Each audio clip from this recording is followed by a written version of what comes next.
What's up, everybody, and welcome back to another episode of Blood on the Razor Wire TV. We got Kev Sanchez back on. We talked to him the other day about Kobe Bryant. There's a lot of chitter chatter. Some people wrote some articles about this interview, and I'm gonna bring him back on to kind of clarify or address some of the comments. I think it's only right that we do that. We should have probably went live on these people, but anyway, it's all good. Anyway, Kev, man, let's get to it, right? Let's get right to it. I know you read some of the comments, right? Right. What are some of the comments that bothered you the most, man, on this interview? Well, comments that bother me the most is people that's saying that I was just looking for a handout. Like that right there. That's one that bothered me. It's another podcast. I don't know if I can mention his name. Can I mention it? Do you mind? Go ahead, no problem. Oh, for instance, Willie D. Willie D took your your thing, and he slandered me on his joint. You know what I mean? Saying that, I guess I was a bum or something like that. And I was a bum and I was just out here trying to get money from this dude. And these people don't even understand like the thing that's going on. And what we got to get, what I want people to know is, I want people to know, as far as a handout part, you got to understand. And I guess I got to say this in ABC terms because people don't get it. Me and Kobe Bryant was friends. We was friends. You got to understand, in high school, before he even went to high school, when he came back and was when he was in high school, when he was in junior high, still up there, but like we was friends. Then we was friends in high school. You got to understand, that's 14, 15, 16 and all that type of shit. So we was friends. We had our own situations and whatever was going on. We was friends. We ended up being together. We end up being friends. We talked on the phone every day. We hung together all the time. He was a friend of mine. I consider him a close friend. And anybody that knew me knew that he was a close friend of mine. Everybody that knows that, they knew he was a friend of mine. So I ended up getting charged for a robbery. A robbery happened. I was charged for it. And the time that the robbery happened, I was with Kobe Bryant. You understand that? I was with him. We was together in the gym. I was interviewing for Charlie Mack. I got accused of this crime and went to court for it. He didn't come to court for me. I went to jail for 5 years. A traumatic experience. During the 5 years, me and him, I didn't have no way to contact him or anything. Even though my friends and all that in the group was out there with him, he still wouldn't. It was no contact. So you got to understand, I came home. When I came home from jail, I finally get a chance to get to him. And when I got to him, I didn't go to him for a handout at all. I went to him.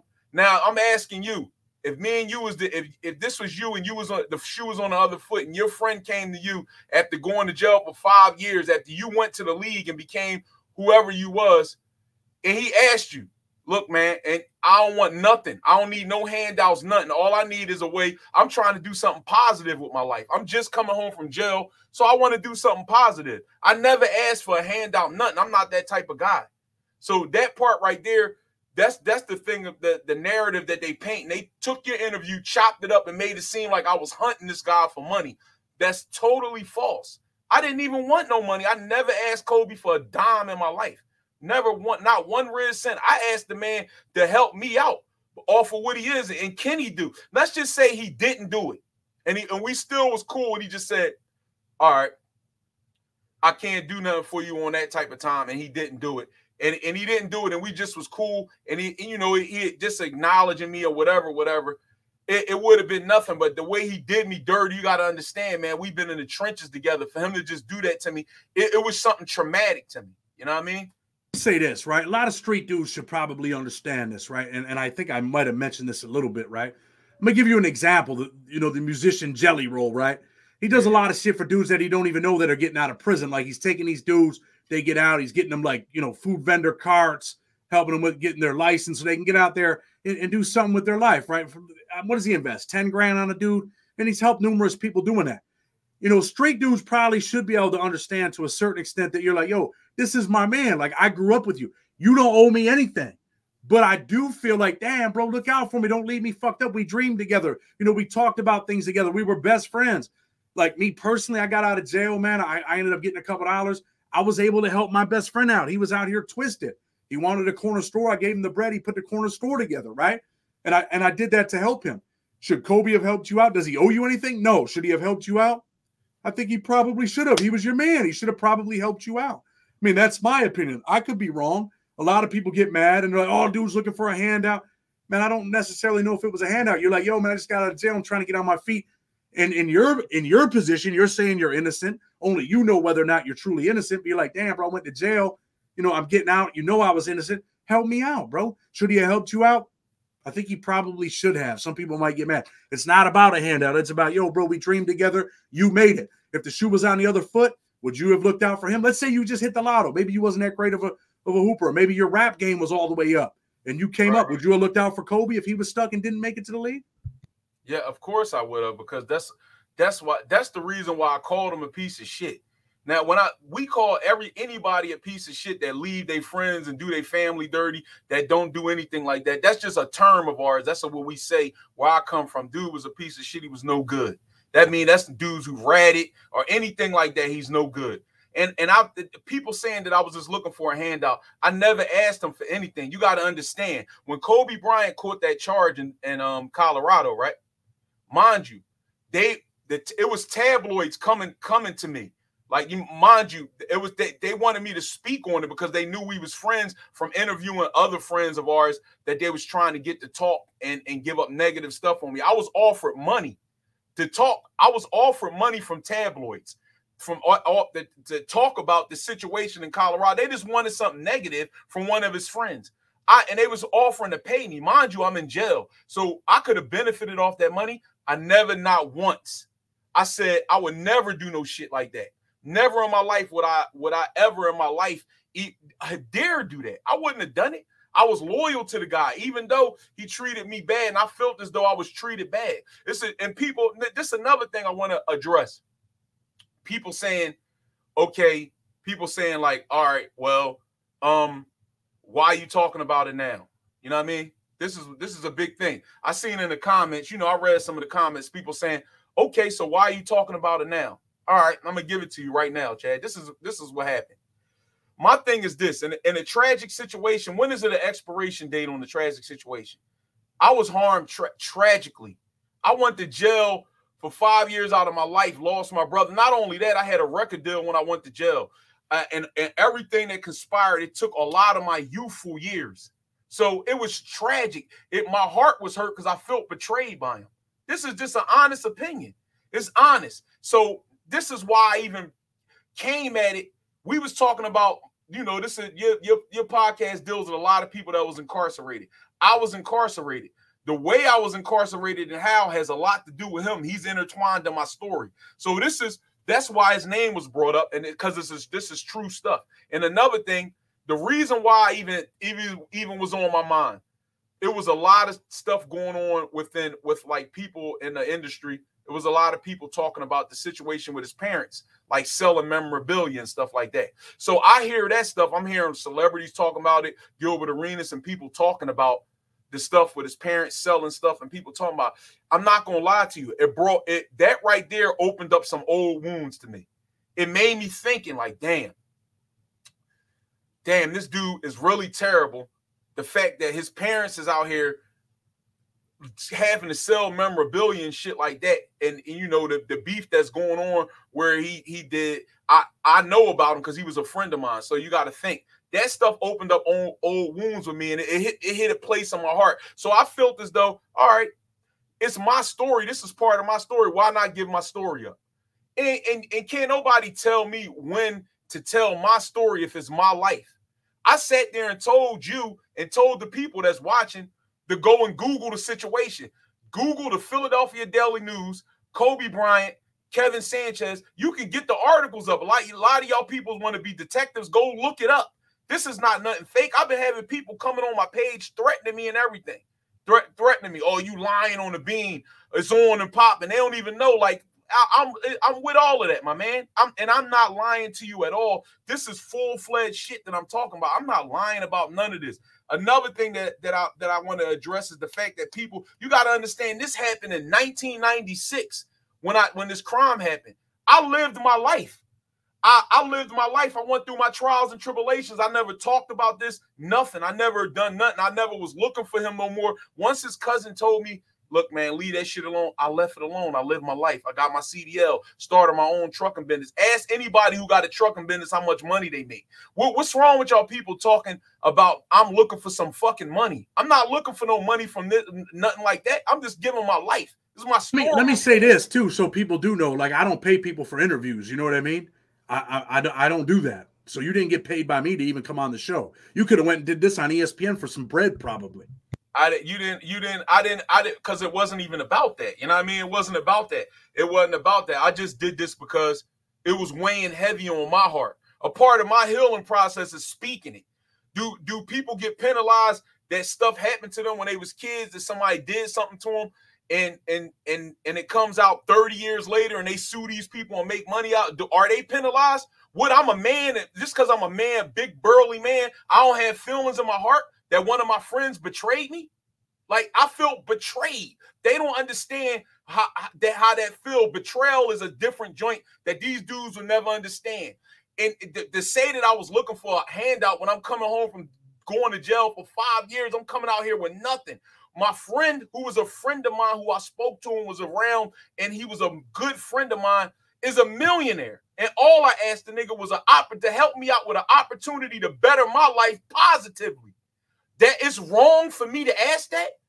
The comments is outrageous, and it pissed me off that is people like this.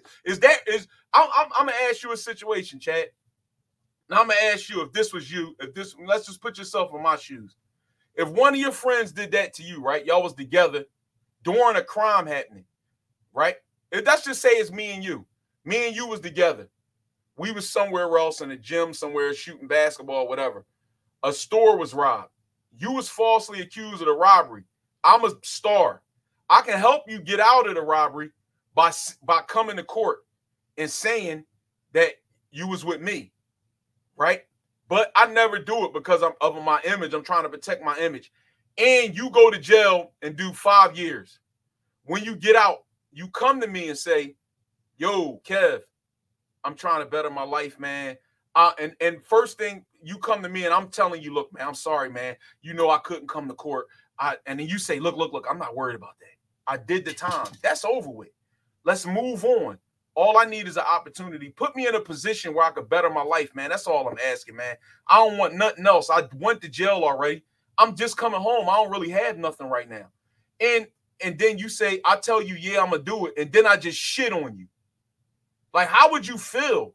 These people haven't walked in my shoes. They don't understand that. How would you feel? Let me tell you something. I'm so much of a diehard Kobe Bryant fan that people don't know my love for this dude. My sons is diehard Kobe fans. Every code on my phone is 2408, both his numbers. This is true story. Pictures of him everywhere. Because the love I had for this man. He was one of my best friends.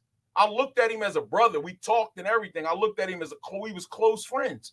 People don't understand that, so I don't care what they saying. All these people getting on this stuff and asking and saying all this crazy stuff like that. I don't get it, man, because y'all didn't walk in my shoes and don't know my pain. I only brought this out.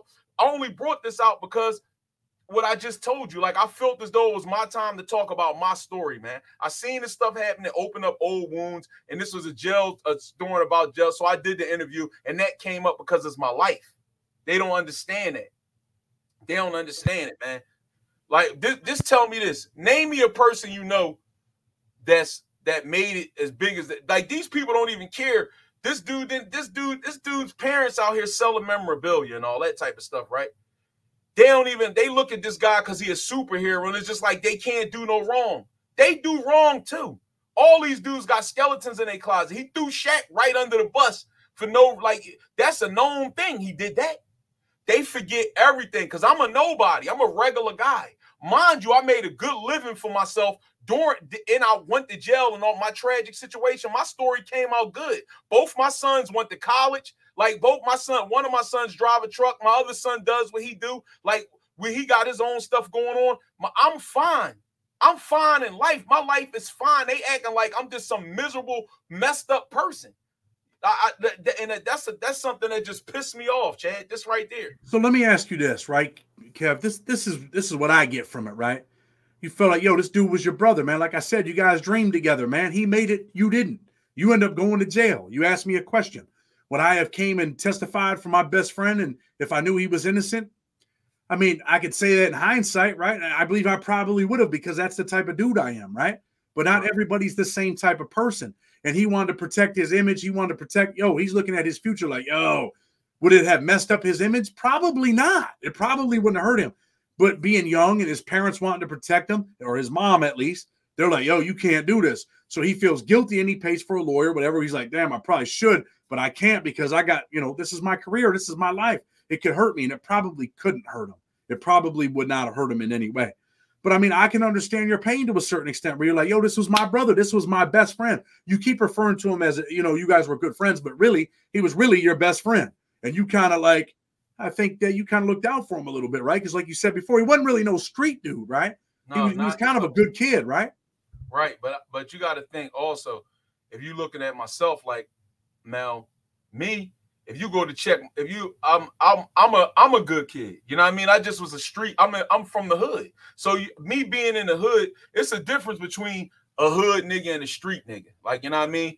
I'm a hood dude that's just out there. But as far as all that other stuff, I'm a regular guy, man. I might have caught little bullshit in my time, but nothing major. But I'm not a bad guy. All these people, I seen people in your comments saying that Kobe told me, don't do the robbery. I did the robbery, and that's why he cut me off. He cut off. What is wrong with y'all? These people is absolutely crazy. And it's crazy that people with this taking it. I seen another John, somebody cut up our interview, and it said on there, made it seem like Kobe told me to go do a robbery. I did a robbery. And I took the robbery for him. It's just so much stuff coming up on there. This is my life story. See, people don't know, but this people in Philadelphia already know this. So the people that's in the comments fighting for me, most of them is from Philly, because this was on the front page of the Philadelphia Daily News. I sent you them articles. I would like for you to post a couple of them up, if you can, the show on there. Because one dude said, we're going to interview all those guys you went to jail with. It's about your ass for lying on the beam. I ain't tell one lie, man. I ain't tell one lie. This is just my life. I'm not a scoring man. I'm a happy man. I'm happy. I'm fine, bro. I'm fine, and I still got love for Kobe, man. When he died, I cried. I don't have no hurt for him. And people say, what was my end game? Why did I do this? Why not? It's my story. It's my life. Let me ask you this, right? I know you had mentioned your mom. You talked about her going to the feds, and someone made a comment in there where they were like, oh yeah, your mom went to the feds and oh yeah, for housing fraud or whatever. But really, people don't know, man, your mom was connected to some real live gangsters, some of the biggest gangsters that ever came out of Philly, right? My mom is one of the biggest women gangsters that came from Philadelphia. Everybody know it. They tried to catch her and all types of shit. That's just what they caught her with. Like, my mom was affiliated with the Junior Black Mafia and a bunch, and my mom goes back all the way to the regular Black Mafia when she was young. My mom been getting money for years. So that dude, he don't know what he talking about. Anybody that know in Philadelphia, all you got to do is ask about my mom. People know my mom's name. My mom was out here getting busy, man, from a young age. So my mom did a Fed bid. That's what they caught her for. But my mom, that's not my mom's only situation that she went in. And all through the turmoil that she went through, she still managed to go to college and get her master's degree and got her own stuff going on. So, you know what I mean? What we do is we get traumatic. We go through traumatic joints and we weather the storm and come out on top. So all y'all people that's making judgments, judging me like Willie D, who actually said on this thing, calling me scumbags and whatever he was saying, and I'm a bum, and I was out here trying to do this and do that, and then said it 2 times. I don't know everything that went down. I really don't know everything. But all right, you don't know everything, but you making a judgment of me already. How you gonna make a judgment of me? You a rapper from one of the most famous. You a famous group of one of my favorite rappers ever. I just put up a post about Willie D a couple weeks ago because he's from my favorite group, and this is the type of stuff y'all do. This is how I thought he was a solid man. Real men do real things. Solid men do solid stuff. You should know something that's solid. Anybody that knows is gonna tell you I'm 100% solid. I never did nothing disloyal in my life. Nothing. I never did nothing with none of my homies' girlfriends. I never took no money from no niggas that was my homies. I never ratted on nobody. I'm 100% solid dude. People don't even know that. My life is cool. This is a situation that happened to me. This happened in 96. When I went to Kobe about the job thing, that's when I came home. That was in 2010. You understand? My life has already moved on. When he didn't do nothing with me, then I prospered. I crawled in the mud and made a living for myself and did my thing. I'm not out this joint wanting for nothing. I'm not wanting for nothing. I got tons of shit going on with me for me to make some money. So I don't understand what these people talking about. This is my tragic situation that I want to speak about. This is me giving you me.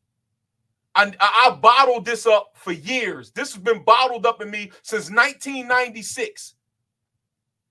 Let me ask you this, Kev. When you were sitting in prison, right? You're doing the 5 years. You know you jammed up.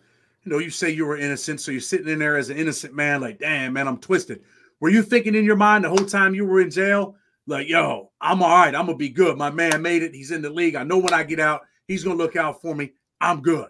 Were you ever thinking that while you were in prison? Yeah, I thought that a lot of the times, but at the same time, in the back of my mind, I knew that if he didn't, what I have to do as a man, because I was raised like that. So I did think that, like, my man is going to help me out and better me. And people in the jail knew because they saw this on the front page of the Daily News. So everybody in the jail knew my situation because most of them is from Philly and Pennsylvania. So they saw the articles. They knew everything. Oh, that's Kobe's friend. The whispers when I walk in there and all that. Oh, you knew Kobe and this and that. Yeah, they knew that. So everybody knew. So, of course, I thought that in my head.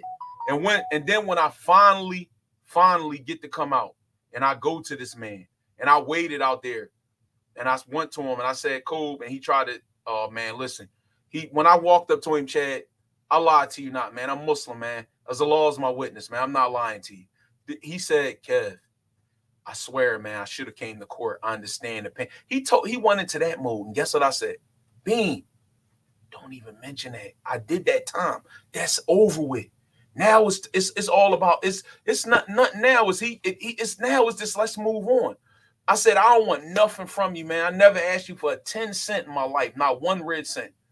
All I want to do is can you help me out life-wise, no matter what that could be. I could be on your security team. I could be the dude that opened your car door or your helicopter fucking door. I was just coming home from jail. At that time, I would have done anything. I just coming home from jail. I'm fresh out with 2 kids and really nothing. I didn't have nothing when I came out. I worked to get to where I am. And these people don't understand that pain and that stuff that I did. And then I let it go. Once his cousin told me, man, leave it alone. He bad business and all that. I let it go. I never slandered him. A person just came to me like, yo, man, I remember when I tried to talk dirty about Kobe and your situation. He was like, man, you cut me straight off and went in on me about it because, yeah, I did. Because you don't even know what you talk about. So don't even start bringing it up. It's stuff that I bottled in. So, you know, I was in denial about our friendship for years because the friendship wasn't the way I thought it was because it didn't end up like that. And then I thought to myself, wait a minute, he didn't do nothing for his family. His mom and them is right now struggling, trying to handle situations. So he didn't do nothing for nobody. But these people love him and glorify him. What type of person is that, Chad? What you call a guy like that don't do nothing that never did nothing for his friends and family, that never did nothing for none of them, cut them all off and do them dirty? I want to know what you call a person like that. I mean, all I can say is, man, I love my mother. You know, my father passed away a long time ago getting high, but I love my mother, man. I'm always do for her. I do for her now. I pay her rent. I take care of her financially every month. I take care of the cable bill. And I ain't no rich dude. I take care of everything, man. The lights ain't going to get cut off. I take care of the light bill. I take care of the cable bill. I take care of the rent. I do all of that. You know, I did see that stuff about his parents selling memorabilia and stuff like that. And I was like, what? But I never really dug in and read it and, you know, read exactly why. I mean, obviously there were some issues there. But I think, man, your parents are your parents, man. And you should probably always take care of your parents. That's my opinion. And if you don't, you can label people however you want, man. I mean, you came on the show, you said the man was a POS or whatever. And I understand you're hurt inside, bro. You feel, and I can say it's even though I'm white, man, I was a street dude, bro. I got sentenced to 40 years in federal prison for selling crack. I grew up poor. My father was a dope fiend. You know, there was homies that We talked about, you know, we're going to do this someday, or we're going to do that. My best friend was murdered. My other best friend, I came home from prison. He's like my brother. I tell you what I did. I was able to put some money together doing my paralegal business. I gave him $60,000 to put a store together, bro. I took him off the street. I cared enough about him, you know. But look, I mean, this man was dealing with millions and millions of dollars and, you know, high class people. And, you know, deep in his heart, I think he was hurt. I mean, he obviously went and hired you a lawyer, even though they weren't the best lawyers. Well, he did something for you, and he felt guilty. And in a situation like where the guy, the hiring of the lawyer thing was, well, you know, we was signed to a label, and the lawyer that took over was part of that late, was part of the I guess it was like we was signed to some type of contract, and the lawyer was just trying to help me, but it was all in good interest. I'm not saying he was 100% bad guy. So I think that what people, the people get the most maddest in the situation is me calling him a piece of shit. So y'all want me to tone down my piece of shitness? Okay, he was bad business. How about that, folks? He was bad business, and he was bad business. He was the greatest basketball player that I ever seen beside Michael Jordan. Everything about this man on a basketball court that had to do, he was magnificent. He was the greatest to me. He was the greatest to me. But it's two sides of the coin. That's basketball, and then it's realness.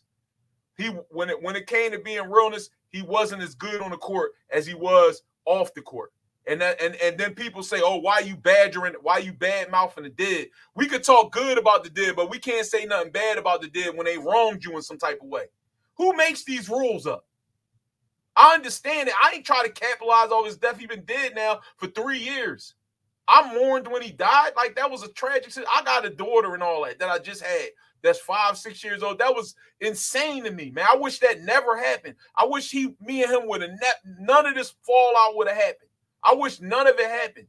But this is the cutter of a law. It was planned for this to happen. This all happened, and I figured I want to get my story out with it. So I can't tell my story, but other people can tell their story. I can't because it's about him. I don't understand it. You tell your story, but the reason you tell your story is what? It's not motivated by money. You told it why? Because you felt hurt inside. You said that, you know, the stuff with his parents triggered you. Is that what made you say, man, ugh? Was that really the defining moment for you? Well, once I seen that stuff, and I was sitting back listening, and I seen people talking about his parents selling stuff, and then I'm sitting back thinking, like, damn, this dude ain't even, this whole situation with his parents, and I'm like, it opened up old wounds, man. And then I start thinking, like, damn, I watched his retirement speech. He ain't even acknowledge his mother and father, and like his dad is the one that put the ball in his hand and made him who he is. He didn't acknowledge him at all. Then I thought about the funeral, where his parents wasn't even acknowledged at all in the funeral. It was like they was there but not there. Shaq said something about his parents. You know what I mean? That was unfair. And it just boiled. After I thought all that, I already seen it. And then I seen the stuff with his parents and the stuff. And I ain't gonna lie, it boiled something in me. And it just made me mad. And it made me mad that I showed this dude all this loyalty and love my whole time, not speaking on him, not ever talking and saying nothing bad about this dude. And it made me seem like, man, what kind of bitch ass shit is you on, man? Dude was bad business, bro. And my brother been telling me this since day one, since I first went to jail, and he ain't testified. And I was the one fighting tooth and nail, telling niggas, y'all not gonna disrespect my man. He ain't come to court because he was saving his image. Now, I can understand him not coming to court saving his image. But damn, bro, I went to jail for 5 years. You knew I was innocent. I was with you when the crime happened. You saw me there with you the whole time. I went to jail, man, for 5 long-ass years. And then I come out and you just erase me out of your existence. And then when I see you, you just like do me dirty like that? How can anybody that's a human being, or if you from the streets in any type of way, justify that? That's unjustifiable to me. I got a gripe to be mad. And anybody that want to challenge me, you can challenge me. I'm opening my own YouTube page. I'm gonna have an open platform. Y'all want to get busy? We can get busy. Come on there and challenge me. Bring your receipts, because I got receipts. I told you Google this shit. I'm telling y'all Google, and y'all still think I'm lying. You think the Daily News put out articles without doing research? These people is stupid. We was on the front page of the Philadelphia Daily News. Do you think they would put me on the front page of the Philadelphia Daily News without doing research? It's dumb. I mean, people can obviously see watching the video, man. You know, you got some hurt inside. You got some anger, obviously. You know, like I said, man, you know, hey, nobody owes us anything in life, right? But sometimes you just feel like, damn, bro, treat me the same way that I treated you. I mean, hey, listen, growing up, man, my brother was a Lakers fan. Everybody loved Kobe, man. He was the dude of our era. You know what I mean? Like, yo, that's Kobe. You know, and I mean, look, I'm a neutral party, man. You know what I'm saying? No, I can tell that you're hurt. I can tell that you're angry. I can only give, you know, what my opinion is, man. I think that, you know, when we grow up together, man. But you know, the kids I grew up with, we were all poor, man. We were all twisted, and one of us made it. One of us made it at one point in life, and that was me. And I looked out. I did what I could, and then I went to jail. And then I got out and I made it happen again. And I looked out when I could, man. You know what I'm saying? So, you know, I feel your pain, man. Do you rescind your thing of saying he was a piece of shit and just want to stick with, hey, man, the man was bad business? I'm going to take away the piece of shit, John, because you know what? People don't understand that term, piece of shit. We call anybody that do stuff like that, pieces of shit. I'm not going to literally say the man was a piece of shit. I'm going to just say, he was bad business with terrible friendship values. That's what I'm gonna say. I'm not even gonna say I want to listen. I want to apologize about calling him a piece of shit. I want to go on a record and say I apologize about calling the dude a piece of shit, but I don't apologize on him being a terrible friend who left everybody that was his friend who loved him in the beginning, left us in the dust and ain't give a shit about nobody. And that's 100% authentic. And any of his friends will tell you that it's the truth. I know one of his friends that's a friend of mine also had went to go meet him one time, and they was very close. And Kobe told him, all right, we can meet here. We got 20 minutes to talk. After the 20 minutes, I got to go. He talked to him for 15 minutes. Dude flew all the way here, and he left after that. I mean, that's just the way it was with him. You know what I mean? Because he just the businessman type of dude. And all that basketball-wise, he was the greatest. I never would disrespect nothing about that. But damn, y'all acting like these dudes, these celebrities is gods. They not. They do wrong. I was wrongfully fucked. That shit fucked with me. So let me ask you something that I want to know, Kev. Because obviously he didn't really look out for his parents. What was his relationship like with his parents when you guys were kids? Was he like, yo, I love my parents? Or did he ever say like, yo, man? His relationship with his parents was great then. His parents are great people. So when you have a great mother and a great father like that, it instills great values in somebody. When it came to that, that type of stuff. He was well-mannered and a greatly valued, great person. The fame and all that does stuff to people. Once he got the fame and all that type of stuff, he just, you know what I mean? Then his mom, his mom had a problem with his wife. Now, I don't 100% can't tell you everything about that because I wasn't intertwined. This is stuff I heard from family members of his, so I'm not going to even get deep into that. I know they had a problem, and you can see the writing on that. You can see now his mom and them wouldn't be selling memorabilia if they was on good terms. So they wasn't on good terms. But all I can tell you is this: when he was around me, well-mannered, great, good dude, thorough, great person, man. The money and the fame turned him into something else. And that's what it did. It turned him into something else, and it made him heartless. And you know, in order to be that good in basketball, he had to sacrifice a lot of stuff. Michael Jackson sacrificed to be Michael Jackson. He sacrificed to be who he is. He sacrificed cutting off his friends and dedicating everything. And that was what I always thought in my head. This dude is just want to be the best. So he cut off everything that could be any type of distraction to him. And I understood it fully. I understood. I'm like, all right, that's just the way it is. Is that thorough? No. But that's the way he was thinking. He cut off anything like that. I'm cutting off all distraction, man. This shit is about me, basketball and winning. I understood it, man. But damn, bro, where's the humanity side of this? You think it ever hurt his feelings when you went down there and you waited out in the rain and you seen him and he gave you his assistant's number and pretty much he probably knew in his mind he wasn't going to talk to you ever again? Do you think that like hurt his feelings a little bit? Like I don't think it hurt his feelings. I don't think it hurt his feelings at all because he's fine in life. He really don't need to see me. But you know, I thought that seeing him, I thought like I could see a dude right now, right? I'm gonna go back to that, but I'm just giving you an example. I could see a dude I ain't seen in 15 years, 20 years, and I see him, and I'm like, yo, we go crazy. The love never leave. So I thought him seeing me, the love just don't leave. You still love your friends. So when you see him, you're like, oh, what's going on? And you know, the love don't never leave when it comes to that. When it's bulletproof love, the love don't leave, bro. It wasn't, I thought when he seen me, he'd be like, oh, bro, what the fuck? Yo, listen, man, listen, don't even worry about nothing. It is what it is. And I would have, and that's what I thought it was going to be. I thought it was going to be that, but it wasn't that. And you know what? I ain't say nothing then. I ain't slandering him or nothing. People is mad. If he was alive, then, you know, people would say, then it would be different. People would look at this different. But when is it ever time for me to tell my story? How can y'all tell me when I should tell my story? When I should never say nothing? This is not false information. It's real. So I should never say nothing. I've been bottling it up for years. And I felt as though on your platform, because I follow you, I look at all your stuff. Me and my brother and my homies, we all look at all your shit. And we knew you was thorough. My brother reached out to you. And we did this joint. You ain't paid me a dime. And I came up here and talked to you. It wasn't even about that. It was about that I had a lot on my mind and in my heart, and I wanted to release it. I've been holding it in for years.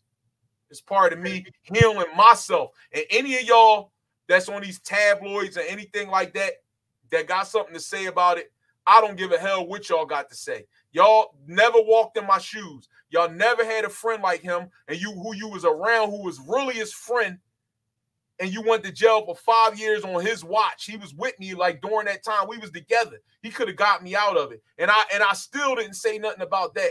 All I wanted was the man to help me out a little bit when I came home. And even though he didn't, I never said nothing about I went on about my life, made a good living and everything for myself. And now I'm speaking about it. And now I'm a piece of shit. Now I'm a dirtball. Now I'm out here scrounging for money. Now I'm an op. Now I'm all this stuff that y'all saying in the comments, y'all totally false. Totally false. Y'all don't understand my pain and what I went through. My family went through all types of pain. Y'all don't understand that. Y'all ain't feel them wounds of having to see them in the visiting room. And then y'all ain't know what it feel like to walk around in the jail for 5 years knowing you was innocent. Y'all never been through that.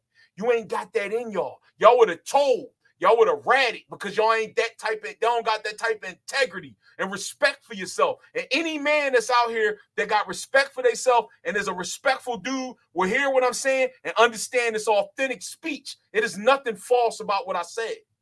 All his fans, I was a fan too. I'm still a fan right now.